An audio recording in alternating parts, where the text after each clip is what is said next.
இயேசு கிறிஸ்துவின் ஈடி நேற்று நாமத்தில் அன்பினால் வாழ்த்துக்கள்.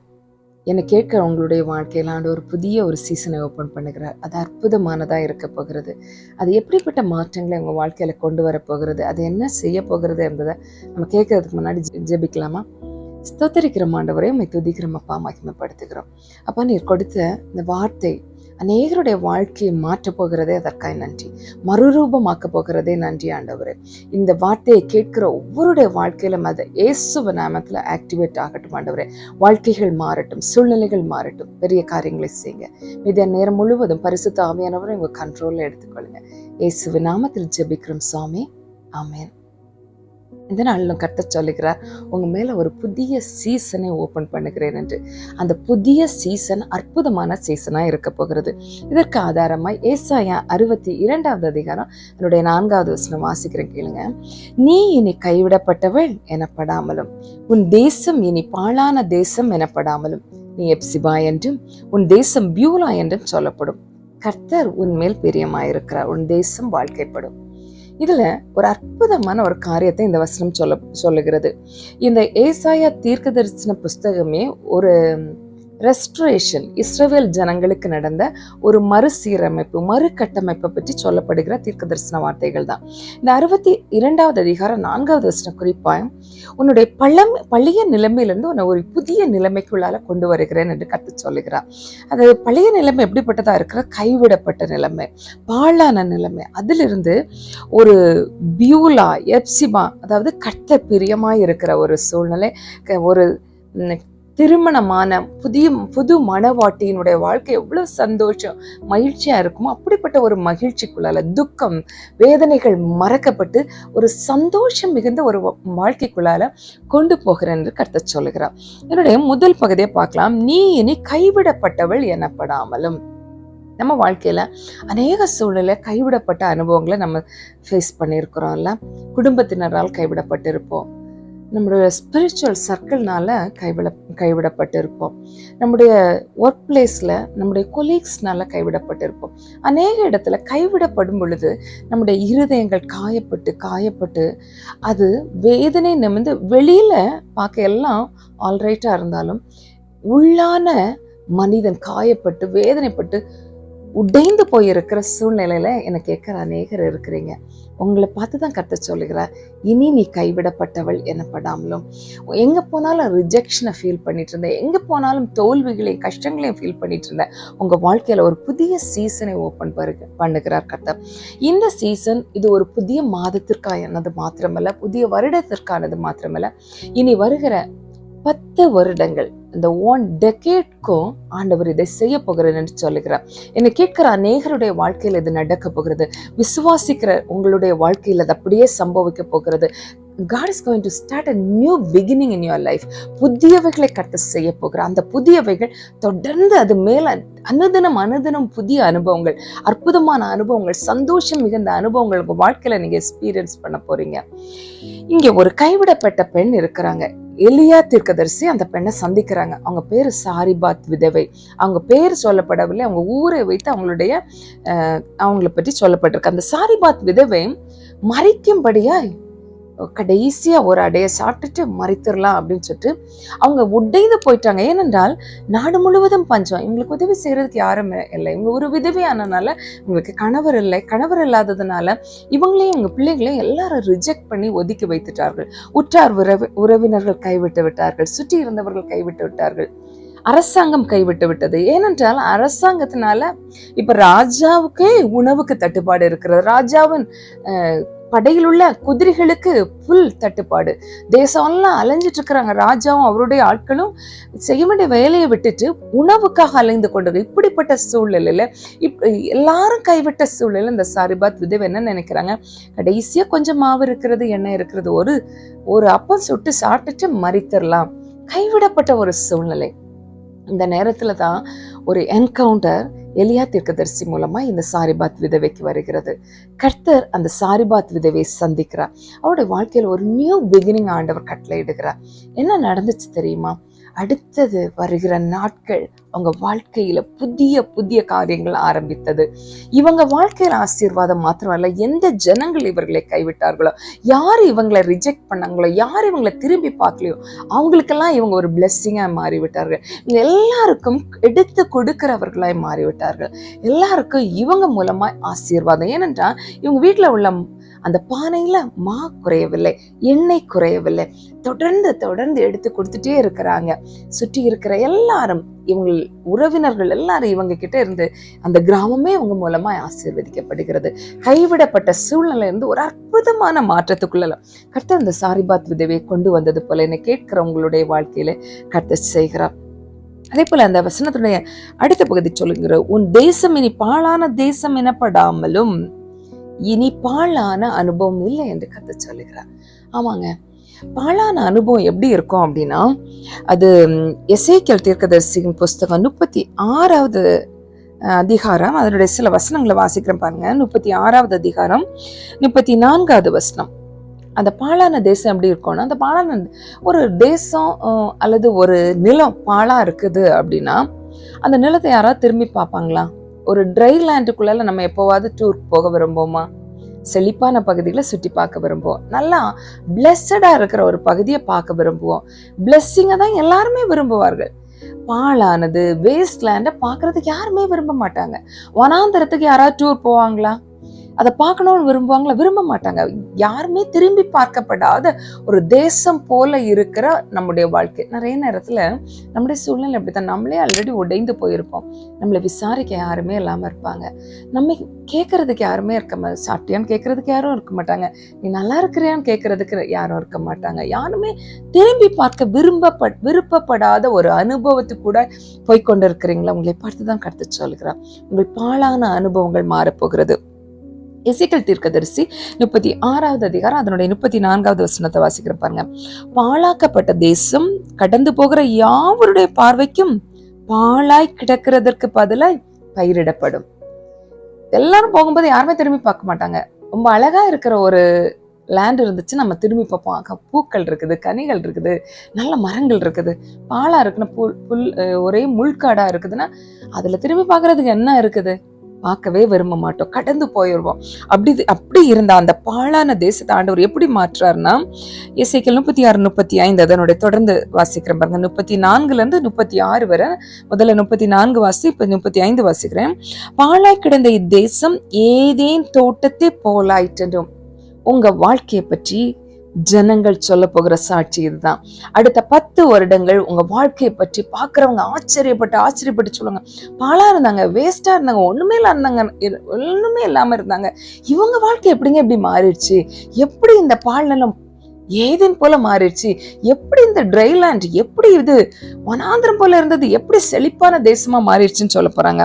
பாழாய் கிடந்த இத்தேசம் ஏதேன் தோட்டத்தை போலாயிற்றென்றும் அவ்வாந்திரமும் பாலும் நிர்மூலமாயிருந்த பட்டணங்கள் ஆரணிப்பானவைகளும் குடியேற்றப்பட்டவைகளுமாய் இருக்கிறதென்றும் சொல்லுவார்கள். யாருமே இல்லாத அந்த தேசம் இப்ப ஆட்கள் நிறைந்த தேசமாய் மாறிடுச்சு. எப்படி இது நடந்துச்சு அப்படின்னு ஆச்சரியப்படுவாங்க. அடுத்த வசனம் பாருங்க.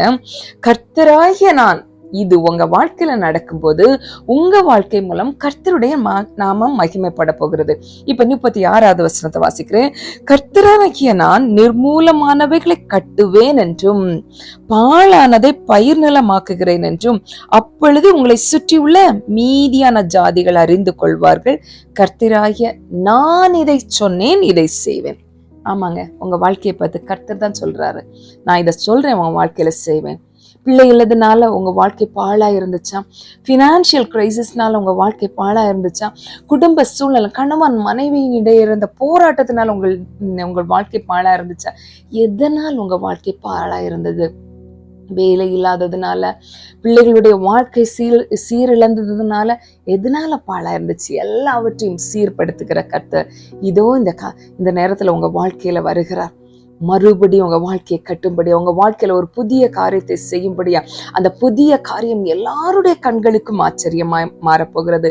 பாழான தேசம் பயிர் நிலமாய் மாறினது போல வனாந்திரம் செழிப்பான ஏதேன் தோட்டமாய் மாறினது போல உங்க வாழ்க்கை மாறப்போகிறது. உங்க வாழ்க்கையில கர்த்தர் பெரிய காரியங்களை செய்கிறத நீங்க பார்க்க போறீங்க. யோசேப்போட வாழ்க்கை எப்படிதாங்க இருந்துச்சு? யோசேப்போட வாழ்க்கையை பார்க்கும்போது யாருக்கும் அதை பார்க்கறதுக்கு அட்ராக்டிவா இல்லை.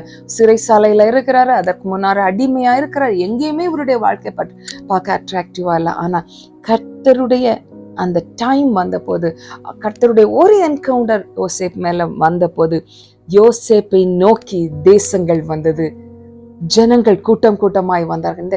இந்த நேரத்துல என்னை கேட்கிற உங்களை பார்த்து கர்த்தர் சொல்கிறார், யாருமே திரும்பி பார்க்காத உங்க வாழ்க்கை தேசங்கள் திரும்பி பார்க்க போகிறது. நீங்கள் தேசங்களுக்கு ஆசீர்வாதமாய் மாறப்போகிறீர்கள், பட்டணங்களுக்கு ஆசீர்வாதமாய் மாறப்போகிறீர்கள். என்னை கேட்கிற அன்பு ஊழியரே, உங்களை பார்த்து கர்த்தர் சொல்லுகிறார். அன்பு ஊழிய சகோதரி, அன்பு ஊழிய சகோதரனே, உங்களை பார்த்து கர்த்தர் சொல்லுகிறார், நீங்கள் தேசங்களுக்கு ஆசீர்வாதமாய் மாறப்போகிறீர்கள், பட்டணங்களுக்கு ஆசீர்வாதமாய் மாறப்போகிறீர்கள். கடந்து போன வருடங்களிலே இழந்தவைகளை ஆண்டவர் கூட்டி சேர்த்து வருகிற 10 வருடங்களிலும் ஆச்சரியமான காரியங்கள் உங்க வாழ்க்கையில செய்ய போகிறார். உங்களை தேடி ராஜாக்கள் வரப்போகிறார்கள், உங்களை தேடி ஜனக்கூட்டங்கள் வரப்போகிறார்கள். மகிமையான காரியங்கள் உங்கள் வாழ்க்கையில இதோ இந்த நாளிலிருந்து என்னை கேட்கிற இந்த நேரத்தில் தொடங்கி கொண்டிருக்கிற கர்த்தர் சிலதை செய்ய தொடங்கி விட்டார். இனி பாழான அனுபவங்கள் இல்லை, இனி கைவிடப்பட்ட அனுபவங்கள் இல்லை. உங்கள் வாழ்க்கை மறுபடியும் கட்டி எழுப்பப்பட போகிறது. மூன்றாவது கர்த்தர் சொல்கிறார், உன் வாழ்க்கை எப்சிபா என்று பீலா என்றும் சொல்லப்படும். எப்சிபா அப்படின்னா கர்த்தர் உன்மேல் பிரியமாய் இருக்கிறார். நம்ம மேல கர்த்தர் பிரியமாய் இருப்பது அவர் விளங்க பண்ணும்போது ஆட்டோமேட்டிக்கா தேசங்கள், ஜனங்கள் உங்க வாழ்க்கையை நோக்கி வர ஆரம்பிப்பார்கள். அடுத்தது பியூலா, வாழ்க்கைப்படும். வாழ்க்கை இழந்து போயிருந்த, என்னை கேட்டுக்கொண்டிருக்கிற யாரோ ஒருத்தர் வாழ்க்கை இழந்து போயிருக்கிறீங்க, டிவோர்ஸ் ஸ்டேஜ்ல இருக்கிறீங்க, சில டிவோர்ஸ் ஆயிருக்கிறீங்க. கர்த்தர் சொல்ற உங்க வாழ்க்கை மறுபடியும் கட்டப்பட போகிறது. உன் வாழ்க்கையை இழந்து போன அனுபவங்கள் இனி மாறி உன் வாழ்க்கைப்பட போகிறது. மறுபடியும் சந்தோஷம், மகிழ்ச்சி உங்களுடைய வாழ்க்கையில் தொடங்க போகிறது என்று கர்த்தர் சொல்கிறார். பெரிய மாற்றங்கள் உண்டாக போகிறது. ஏசாயா 54வது அதிகாரம் அதனுடைய 7வது வசனம் சொல்லுகிறது, இமை பொழுது உன்னை கைவிட்டேன், ஆனாலும் உருக்கமான இரக்கங்களினால் உன்னை சேர்த்துக் கொள்வேன். அந்த இமை பொழுதின் அனுபவத்தை உங்களால தாங்க முடியல. அது 5 வருடங்கள், 6 வருடங்கள், 7 வருடங்கள், 9 வருடங்கள், சிலருடைய வாழ்க்கையில 12 வருடங்கள். ஆண்டவர் சொல்ற அது இமை பொழுதுதான். நான் உருக்கமான இரக்கத்தினால இதெல்லாம், இந்த காயங்கள் கட்டி இதெல்லாம் மறக்க பண்ணுகிற விதத்துல உன் வாழ்க்கையில பெரிய மாற்றத்தை உண்டு பண்ண போகிறேன் என்று சொல்லுகிறார். நம்முடைய கர்த்தர் உருவாக்குகிறவர், இல்லாமையில் உருவாக்க வல்லவர், ஒன்றுமில்லாமல் சகலத்தையும் உருவாக்கி அழகுபடுத்துகிற ஆண்டவர். நாகும் 1வது அதிகாரம் 12வது வசனத்தினுடைய கடைசி பகுதி சொல்லுகிறது, இனி உன்னை சிறுமைப்படுத்தாதிருப்பேன். உங்க வாழ்க்கையின் உள்ள சிறுமையின் அனுபவங்கள் முடிஞ்சிருச்சுங்க. அநேக இடங்கள்ல சிறுமைப்பட்டு, வேதனைப்பட்டு, வெட்கப்பட்டு ஒடுங்கி போயிருந்த உங்கள் வாழ்க்கையின் சிறுமையின் அனுபவம் முடிகிறது. கர்த்தர் உங்களை உயர்த்துகிற காலம் தொடங்கி விட்டது. இது ஒரு நியூ சீசன்ங்க. இதை நீங்கள் விசுவாசித்து இந்த வார்த்தையை ஏற்றுக்கொள்ளும் பொழுது உங்க வாழ்க்கையில் பெரிய மாற்றங்கள் உண்டாக போகிறது.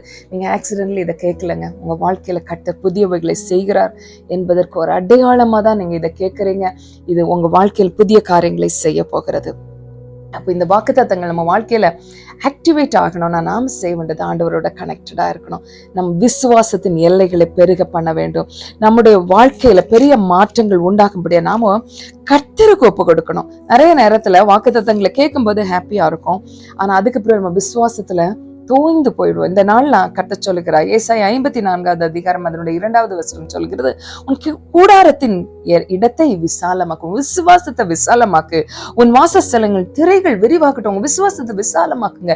இனி சிறுமியை யோசிச்சுட்டு இருக்கிற நாட்கள் அல்ல, இனி இல்லாமைகளை யோசித்து கொண்டிருக்கிற நாட்கள் அல்ல, இனி வெறுமையை யோசித்து கொண்டிருக்கிற நாட்கள் அல்ல. கர்த்தர் உங்களுக்கு என்ன செய்ய போகிறார் என்பதை விசுவாச கண்களால் பார்க்க ஆரம்பிங்க. இந்த விசுவாச கண்களால் பார்க்கணும்னா ஆண்டவரோட மறுபடியும் நமக்கு நல்ல உறவுக்குள்ளால வரணும். போராட்டங்களையும் வேதனைகளையும் மற்றவர்கள் பேசின வார்த்தைகளையும் கேட்டது போதும், அதை மெடிடேட் பண்ணது போதும். நாம் இனி கர்த்தர் சொல்லுகிற வார்த்தையை, கர்த்தர் சொன்ன வார்த்தையை கேட்க போகிறோம், அதை மெடிடேட் பண்ண போகிறோம். என் ஆண்டவர் எனக்கு என்ன செய்ய போகிறார் என்பதை வேதத்தின் மூலமாய் வாசித்து நம் விசாலமான காலங்களுக்குள்ளால நம்முடைய விசுவாசத்தை விசாலத்துக்குள்ளால கொண்டு போகும் பொழுது ஒரு பெரிய மாற்றம் நம்முடைய வாழ்க்கையில உண்டாகும். நம்ம நியூ மிராக்கிள்ஸ்க்காக, நியூ ஹேப்பனிங்ஸ்க்காக நம்முடைய இருதயத்தை ப்ரிப்பேர் பண்ணும். Prepare a room for miracle. ஆண்டவர் அற்புதமாய் செய்கிற காரியங்களை விசுவாசிக்க ஆரம்பிங்க. நீங்க இருக்கிற இடத்துல ஒரு புறப்படுதல் உங்களுக்கு உண்டாகும். என்ன கேட்கிற சில, நீங்க இருக்கிற ஸ்தலத்திலிருந்து ஒரு வேறு தேசத்துக்குள்ளால நீங்க போக போறீங்க.